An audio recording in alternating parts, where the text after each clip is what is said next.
1, 2, or 1, 4 additions, HCl, HBr here.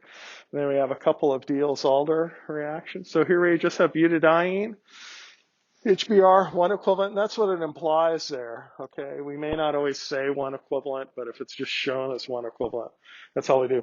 Because we could, if we had excess, we could add both alkenes and get a dibromo. But so we're implied 1. And the temperature is kind of the key thing here. So what are we going to do? We're going to do the 1,4 addition, right? What do we call that again? The thermodynamic product. And the key there is it's the more substituted alkene product, okay? So I don't think we need to go through the mechanism there. We'll have time to review before test 1, of course. You should review the mechanism to convince yourself. Should be the 1,4 addition because of the higher temperature. And di-substituted alkene instead of mono-substituted alkene, okay? And then we've got HCl at minus 78 here. So what's going to be our product in this case? Yeah, it will be the 1,2 addition product, okay? So we're going to protonate the end here. We don't always redraw the hydrogens, right? And then we'll have a tertiary cation in resonance with a primary cation. And at low temperature, the nucleophile is going to go to the more substituted cation. Okay, that's the bottom line, remember, for the 1,2 addition. Oh, and then we got a synthesis problem. Let's see.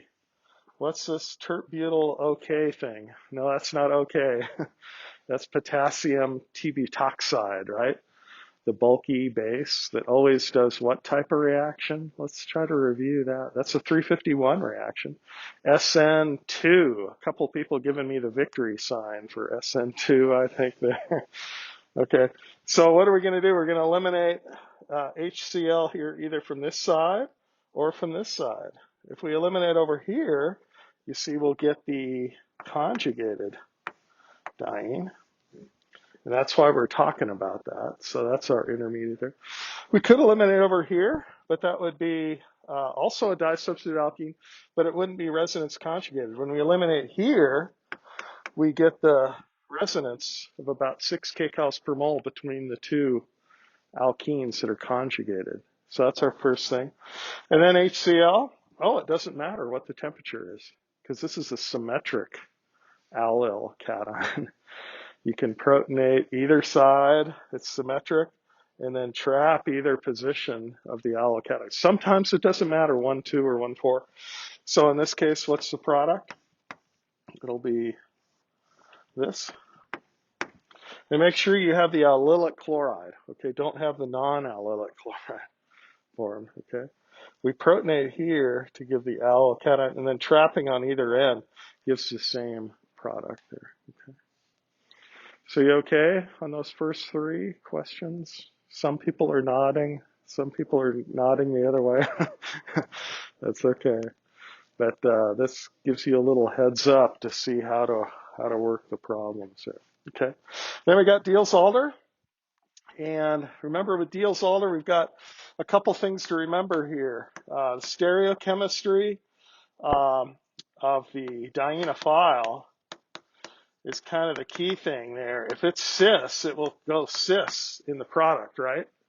And we see that here. If it's trans here on the Dienophile, these 2 esters will end up trans to each other. That's the first thing to remember. And then the other key thing is the Endo Rule. Okay. And that's only if you have the 2 stereocenters, especially one at the allylic position also.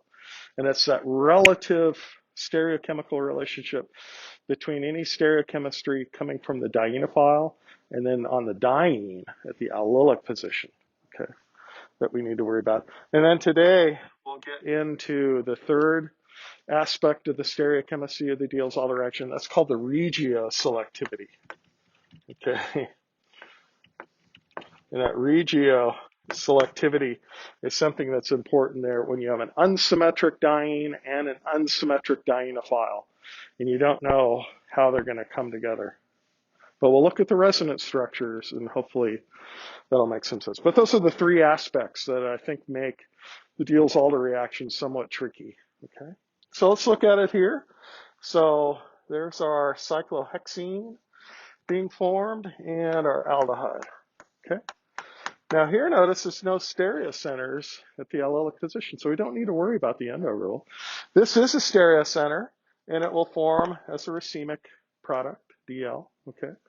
Both up and down. You can draw both of them, or just recognize that it is a stereocenter. Both are forming. Okay. Here now we have to worry about the endo rule because with cyclopentadiene, we'll have a stereocenter at both of these allylic positions. So what are we going to form here? Well, we're going to have our cyclohexene and then our methylene bridge. Let's draw that up, and we'll look at the models to remind us of this. And then on the dienophile, we have stereochemistry. These two hydrogens are cis. So they'll end up what to each other? The product cis, right? So let's see. And let's see if you've worked enough problem. These two hydrogens both up or both down relative to the methylene. Should I draw them up or down? Yeah, I should draw them up. Okay. And so that will be the endo thing. We'll look at that in a second. And then if we have osmium tetroxide, we'll form what? The diol right there. Okay. And I think you can draw that. So this whole thing here from the Diels Alder, and then put two alcohols here, both up. Okay. Because the anhydride's tucked underneath and kind of blocking that bottom face. So this top face. That's a problem, I think, on the homework. Okay. Chapter problems. And that's from 351, right? Osmium tetroxide. Then we got MCPBA. What will that form right here? Well, an epoxide. Okay. And that epoxide, little three-membered ether, will be right there on that. Okay. So you can see some complexity of what we can do there. All right, let's do this one. So we've got another bridge bicyclic thing. And now we have an ethylene bridge here. And our cyclohexene is shown right there. And we'll have one of the esters up and the other ester down. Now we can't put both of them endo, okay?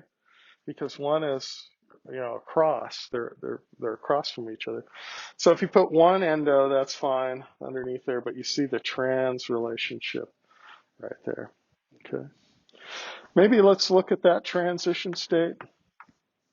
Remind ourselves of the endo rule. So we'll have the anhydride tucked underneath here. And there's our Diels Alder reaction right there. Okay. And then you'll see, here's our methylene coming up right there.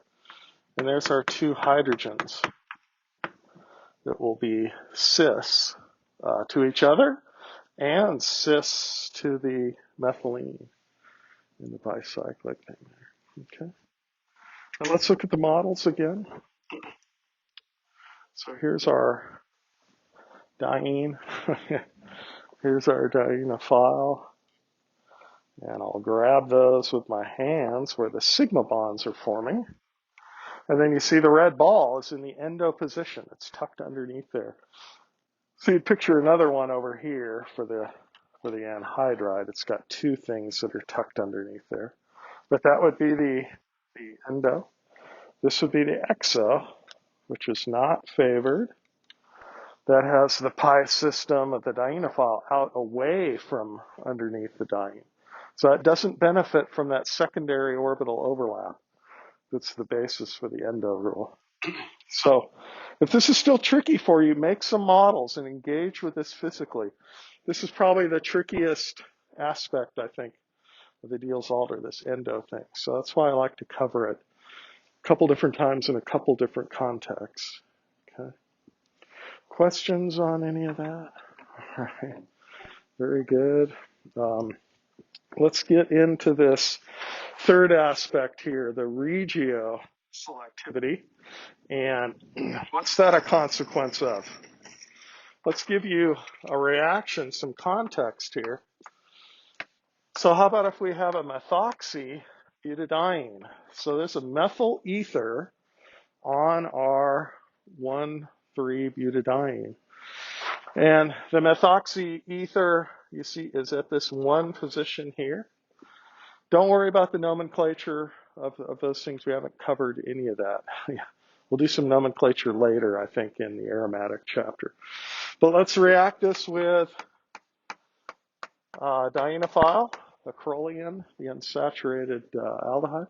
And we can do it in this manner. And push your electrons around there. The mechanism's always easy for the Diels Alder reaction. But we've got some issues here, right? We've got our old friend stereochemistry at the allylic position, right? At least got to worry about that. The other thing we need to worry about is what?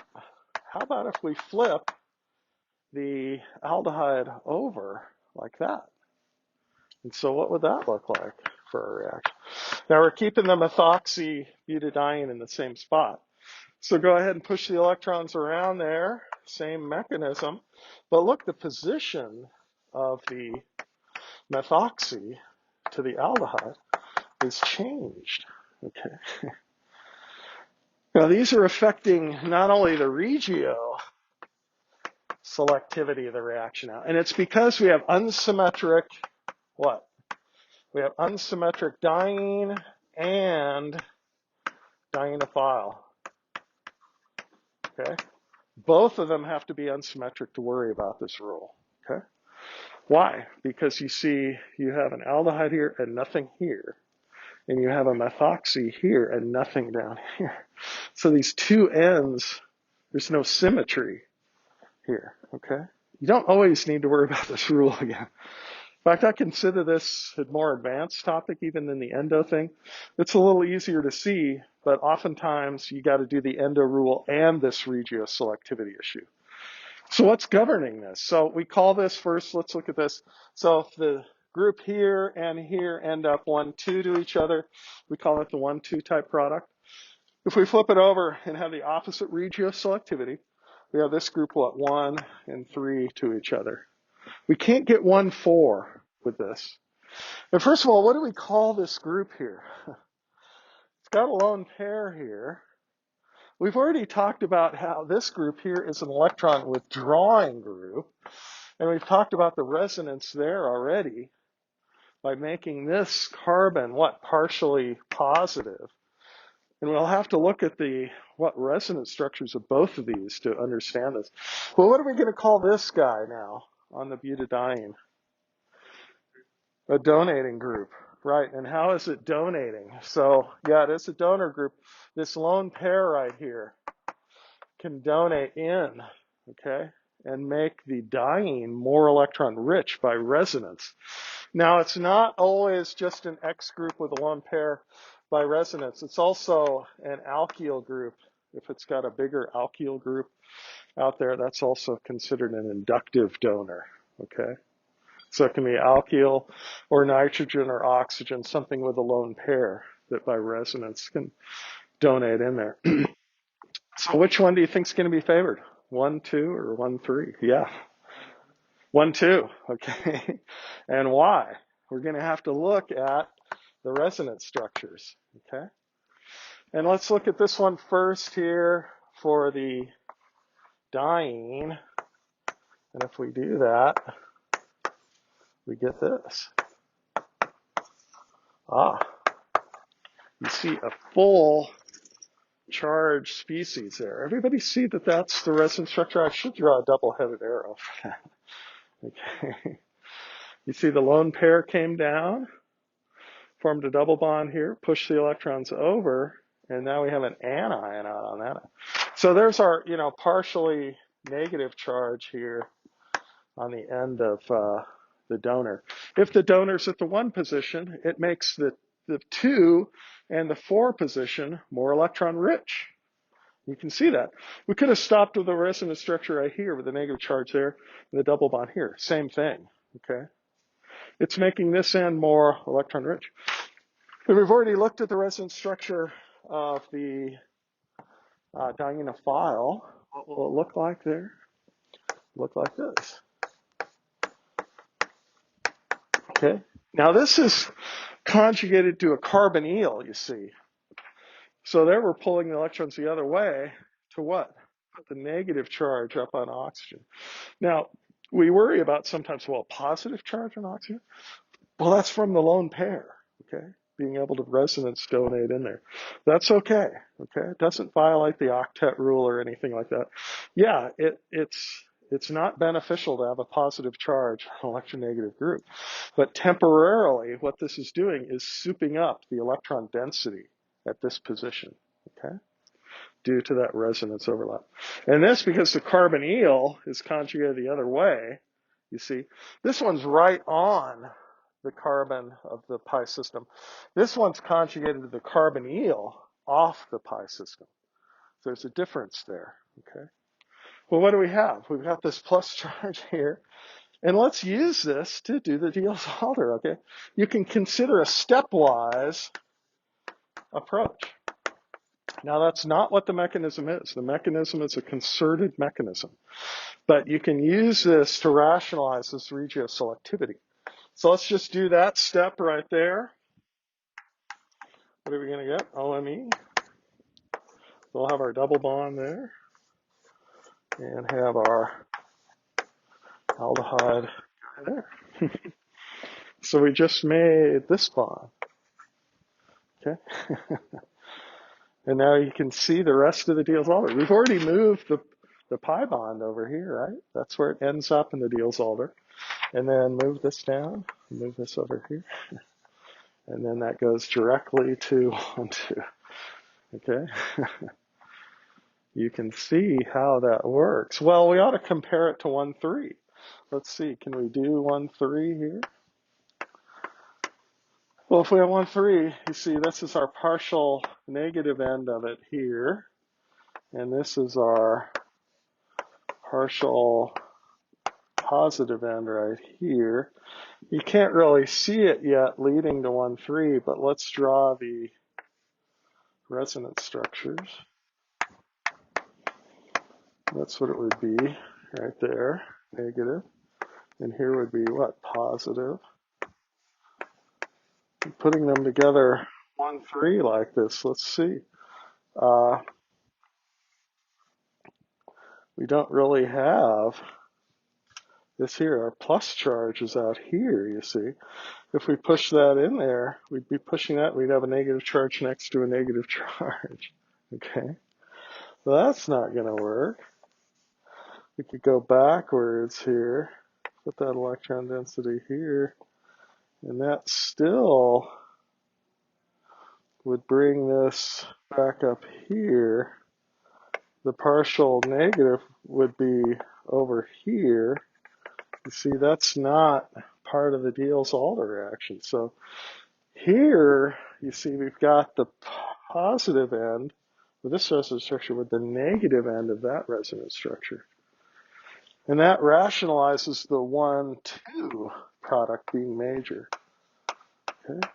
The 1, 3 process has the electronics mismatch.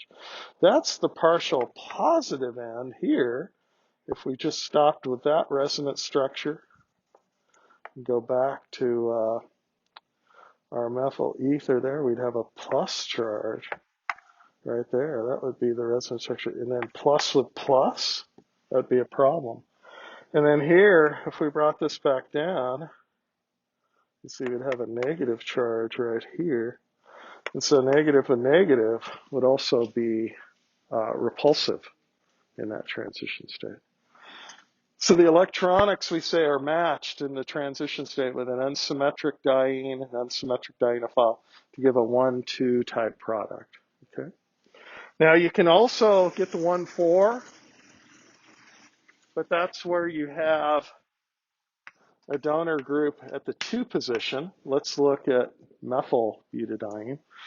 And then we've got an ester or an aldehyde. I think I have the one for the ester here. Can we do the 1, 4? And yeah, so this would be the partial negative end. Due to resonance here, we could consider this resonance structure. Okay, because we have the tertiary position here. And this is an alkyl donor now, making this resonance structure the more important one. And then we have the more important resonance structure of the unsaturated ester here. Then we have negative with positive there. And then we can go back to this one here and push that over and put the double bond there. So what's our product? Well, the methyl group's at the 2 position now, not at the, I got to move the double bond over there. And then where's our ester? It'll be down here. And that's called the 1,4 product, okay? That's because we moved the donor, this methyl group, over to this 2 position here. So you see the donor and the withdrawer either end up 1,4 or 1,2. And that's the example up here where the donor is at the 1 position. So those are the favored ones, 1,4 and 1,3 for the relative position of a withdrawer with a donor in that case. And here we don't need to worry about the endo rule, but let's see the example we just did up here with the methoxy one. We do. So let's do the endo rule for our methoxy example. There's our methyl ether.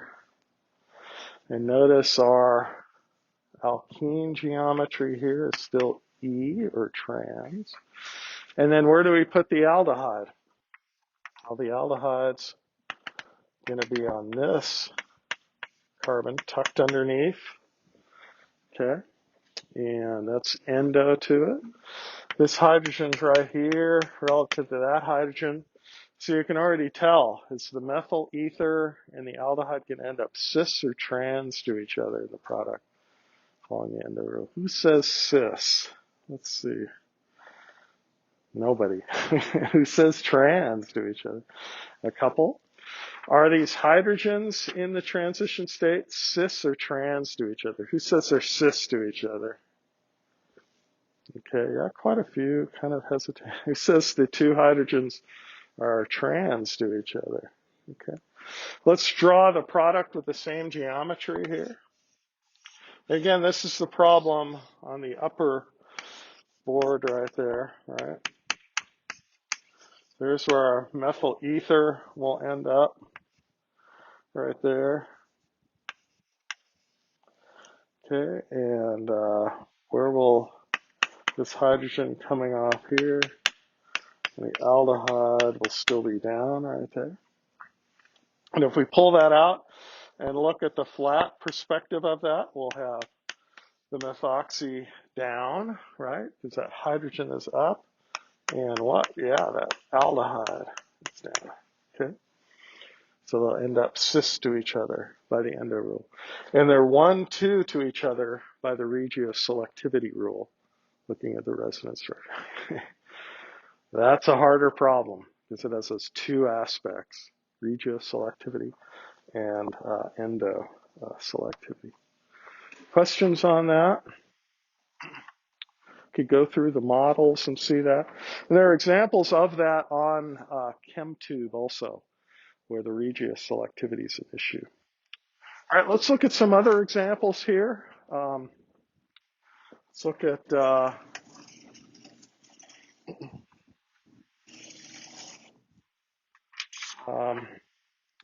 alkynes. Let's look at alkynes as Dienophile. So if we have an alkyne conjugated to a withdrawing group,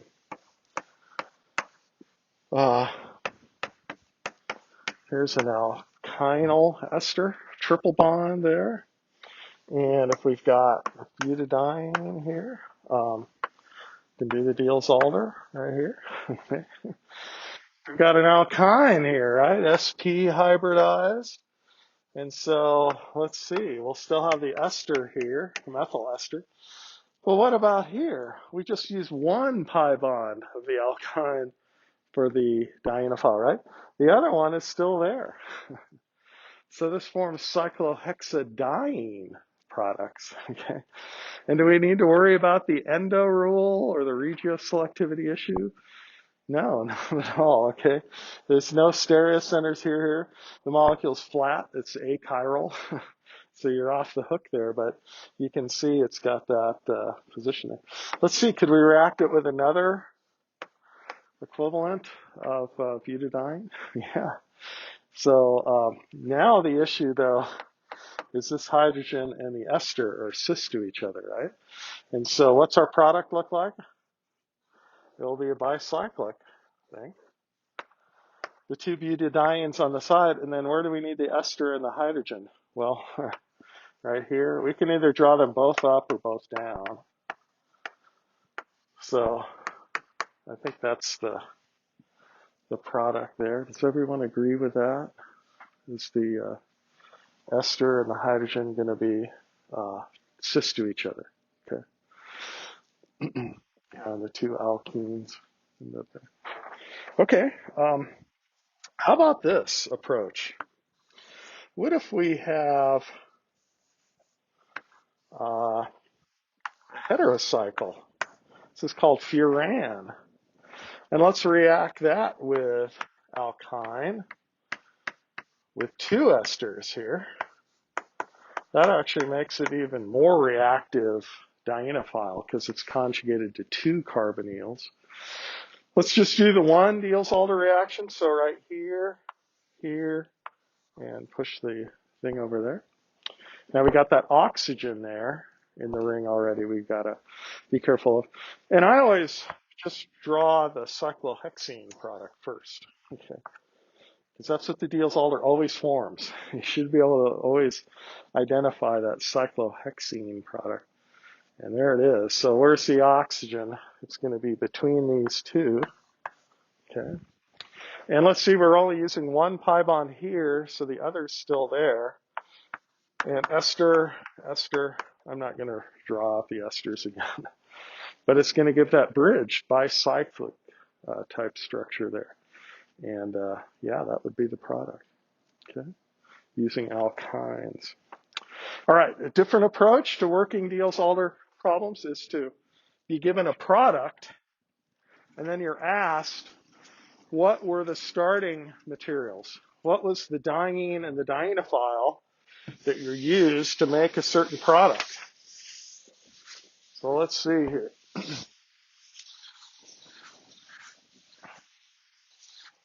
You're told there was a Diels Alder reaction,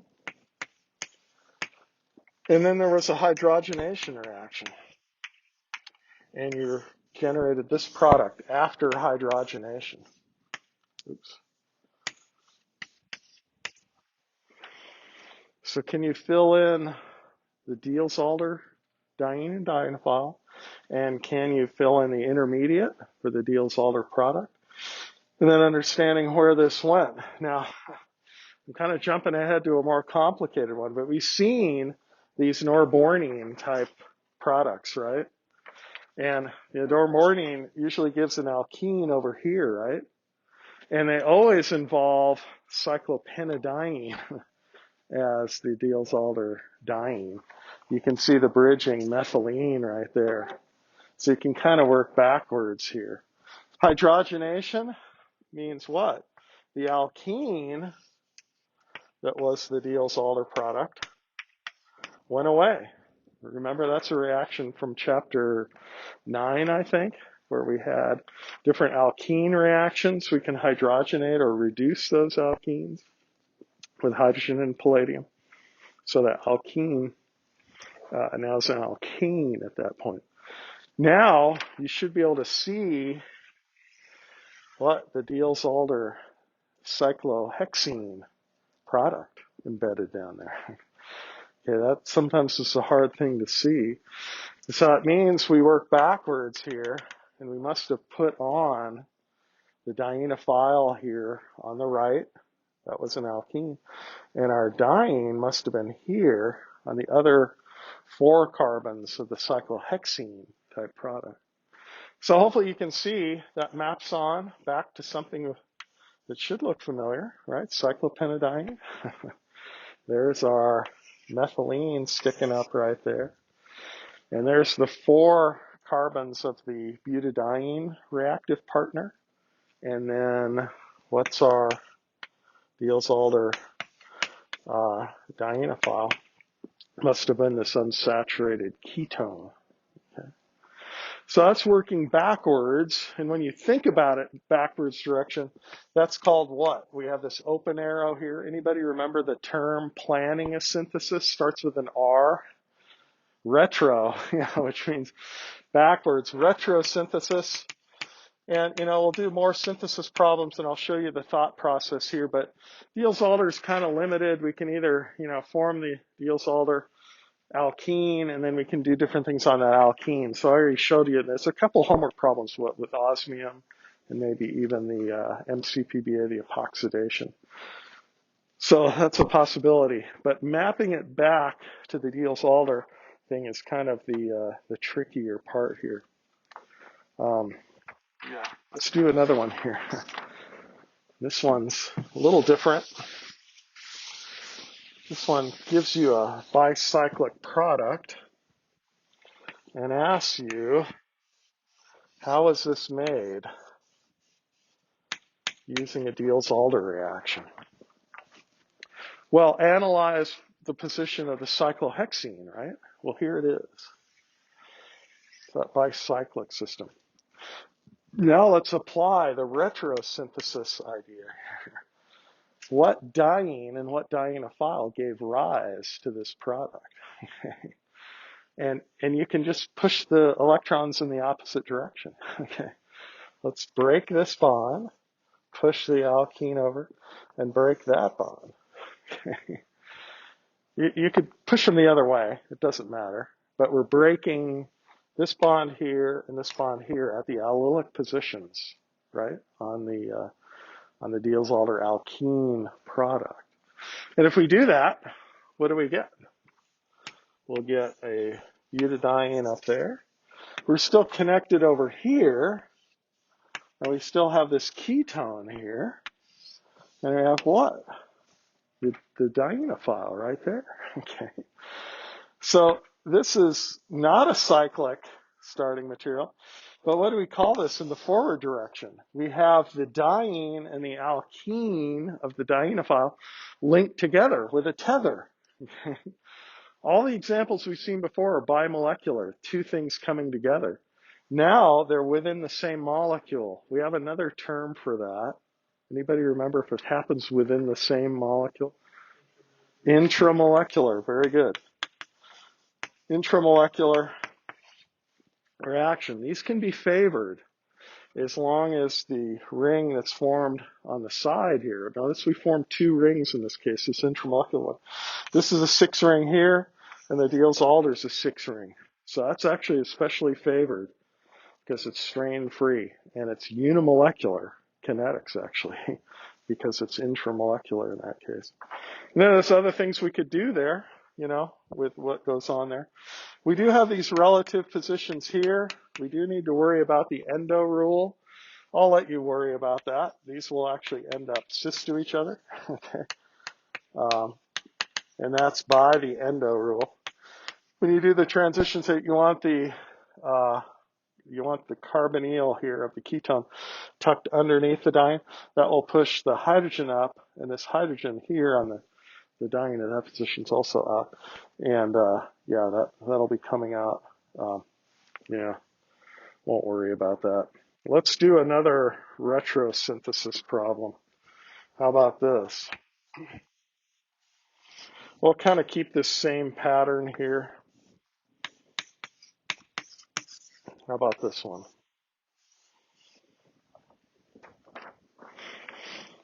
Can we do a Diels Alder reaction to form that? And let's see, we've got cyclohexadiene now. And we saw how we could form hexadiene with the Diels Alder from an alkyne, right? Triple bond dienophile. And so let's break this bond here and go backwards and see what this maps onto, right? So do the retrosynthesis. What do we get? Diene up there. Now our tether looks like that. We got a triple bond and then ester over here. And notice we're forming what? A 5-membered ring now here. So we can push the electrons around, do the Diels Alder reaction in the forward direction. And yeah, that's strain-free also. A 5-membered ring's okay. Okay. If you form a 4-membered ring over here, what's the problem there? Angle strain, right? That's not going to be favored intramolecular Diels Alder, but these couple will be.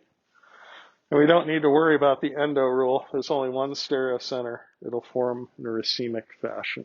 So, yeah, question. You need to spend energy to bend them into these shapes. Yeah, the question is, do you need to expend energy to bend them into this shape or access the proper conformation for the Diels Alder? Yes. So, there's conformational freedom around all these bonds, right? But there will be a small population that will bump into the right Diels Alder transformation. And because it's strain-free, 6,6 or 5,6, those will actually go. You do need to heat these up. I don't have the exact conditions, but both of these are high-yielding reactions. Okay, All right, let's see. Yeah, we could go over the homo-lumo basis for the Diels Alder reaction. But I'd rather go to the overheads here and do the UV and also show you the synthetic examples of this.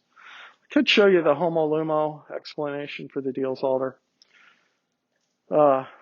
Yeah, let's see if we got time when we review later. Maybe we'll look at that. But let's go to the overheads here and see what we need to do. I think I showed you this panel before.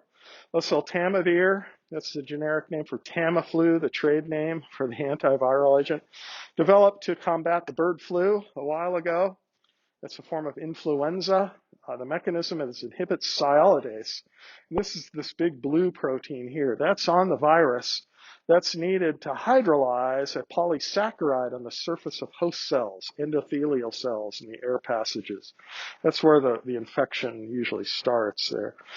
This is designed completely using rational drug design. The 3D structure of the sialidase enzyme was known.